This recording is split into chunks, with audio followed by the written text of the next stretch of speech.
વિદ્યાર્થી મિત્રો, આજે આપણે ધોરણ 6 ની અંદર વિષય ગણિતની અંદર પ્રશ્ન 2 માંગ્યા મુજબ કરો એનું સંપૂર્ણ સોલ્યુશન આ વિડીયોમાં આપણે કરવાના છીએ। તો જોઈએ વિદ્યાર્થી મિત્રો, અહીંયા પ્રશ્ન 2 થી આપણે સોલ્યુશન કરવાના છે। આગળની વિડીયોમાં આપણે પ્રશ્ન 1 નું સોલ્યુશન કરી ચૂક્યા છીએ। એ વિડીયો ન જોઈ હોય તો આપણે ચેનલ ઉપર જઈને તમે જોઈ શકો છો। વિદ્યાર્થી મિત્રો, હવે અહીંયા આપણે જોઈએ તો પહેલા પ્રશ્નમાં છે નીચેના અંકોનો ઉપયોગ કરી બનતી 6 અંકની મોટામાં મોટી સંખ્યા બનાવવાની છે। તો અહીંયા અંકો આપેલા છે અને મોટામાં મોટી સંખ્યા બનાવવાની છે। તો વિદ્યાર્થી મિત્રો, મોટામાં મોટી સંખ્યા બનાવવાની હોય તો સૌથી પહેલાં જે મોટી સંખ્યા હોય એ લેવાની। તો અહીંયા 8 છે તો આપણે 8 લઈ લઈશું। એના પછી 8 થી નાના 6 તો 6 લઈ લઈશું। 6 થી નાના 4 તો 4 લઈ લઈશું। 4 થી નાના 3 તો 3 લઈ લઈશું। 3 થી નાના 2 તો 2 લઈ લઈશું। 2 થી નાના 0 છે તો આ 0 મૂકી દઈશું એટલે આપણે સૌથી મોટી સંખ્યા બની જશે 8,64,320।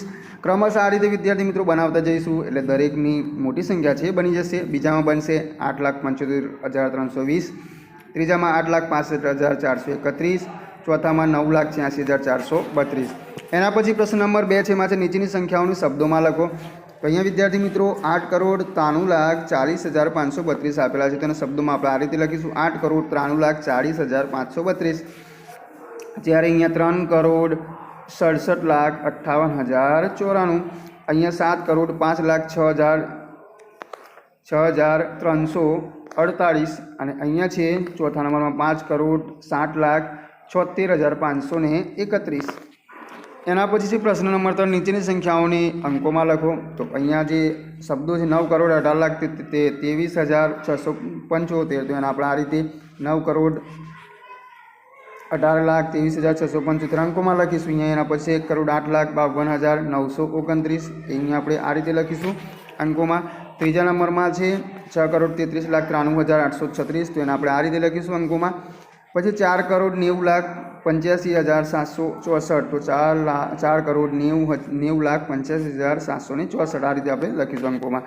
પ્રશ્ન 4 છે, એમાં નીચેની સંખ્યાઓમાં લીટી દોરેલા અંકની સ્થાન કિંમત લખો। તો અહીંયા 6 છે, એ 6 જુઓ કયા સ્થાન ઉપર છે, તો એકમ, દશક, 100। તો વિદ્યાર્થી મિત્રો અહીંયા પહેલા અંકથી ગણવાનું। આ એકમ કહેવાય, બીજા નંબરનો અંક છે દશક, ત્રીજા નંબરનો અંક 100, ચોથા નંબરનો અંક 1000 કહેવાય, પાંચમા નંબરનો અંક 10,000 કહેવાય, એના પછી છઠ્ઠા નંબરનો અંક લાખ અને સાતમા નંબરનો અંક છે એ 10 લાખ કહેવાય। તો 6 છે એ 10 લાખના સ્થાન ઉપર છે। તો આપણે 6 ગુણ્યા 10 લાખ કરીએ એટલે શું થાય વિદ્યાર્થી મિત્રો, 60 લાખ થાય। તો આપણો જવાબ આવશે 60 લાખ। બીજી રીતે કહીએ તો શું કરવાનું વિદ્યાર્થી મિત્રો, અહીંયા 6 છે તો આ 6 મૂકી દેવાના પહેલાં। હવે 6 ની પાછળ કેટલી સંખ્યા છે એ ગણી નાખવાની। તો 6 ની પાછળ જો આપણે ગણીએ 1, 2, 3, 4, 5 અને 6, કુલ 6 સંખ્યા આવે તો 6 મીંડા છે, 6 શૂન્ય છે આપણે મૂકી દેવાના 6 ના પાછળ, એટલે આપણને સ્થાન કિંમત મળી જાય। એ જ રીતે અહીંયા જો આ બીજા નંબરના દાખલામાં 9 એ લાખના સ્થાન ઉપર છે તો એની જે સ્થાન કિંમત છે એ 9 લાખ આવશે। બીજી રીતે કહીએ તો 9 ની પાછળ કેટલી સંખ્યા છે, 1, 2, 3, 4 ને 5, 5 સંખ્યાઓ છે વિદ્યાર્થી મિત્રો, તો 5 મીંડા મૂકી દેવાના 9 ની પાછળ એટલે આપણને સ્થાન કિંમત મળી જાય। એના પછી 5 છે 1000ના સ્થાન ઉપર છે એટલે 5000 આવશે।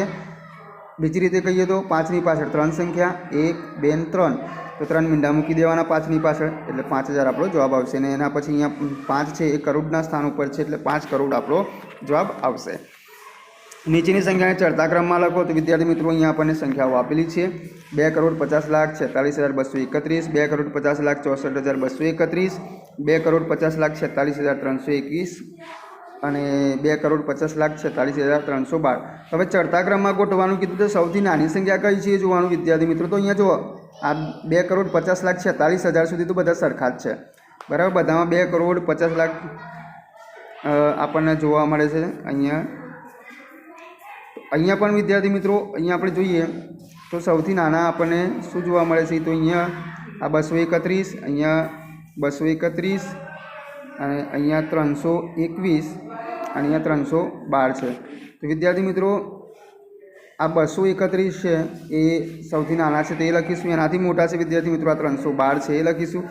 એનાથી મોટા વિદ્યાર્થી મિત્રો આ 321 છે એ, અને એનાથી મોટા આ 2,50,64,000 એ સૌથી મોટા છે, તે છેલ્લે આવશે। તો વિદ્યાર્થી મિત્રો આ રીતે ક્રમશઃ નાનાથી મોટા તરફ આપણે જવાનું રહેશે। એના પછી બીજા નંબરનો પ્રશ્ન છે, એમાં છે અહીંયા આપણે જોઈએ તો વિદ્યાર્થી મિત્રો અહીંયા એ જ રીતે આપણે ચડતા ક્રમમાં ગોઠવવાનું છે. તો અહીંયા સૌથી પહેલાં નાની સંખ્યા 5,43,26,157 નાની સંખ્યા છે, એનાથી મોટી 5,43,26,175, એનાથી મોટી 5,43,26,517, એનાથી મોટી 5,43,26,571 થશે.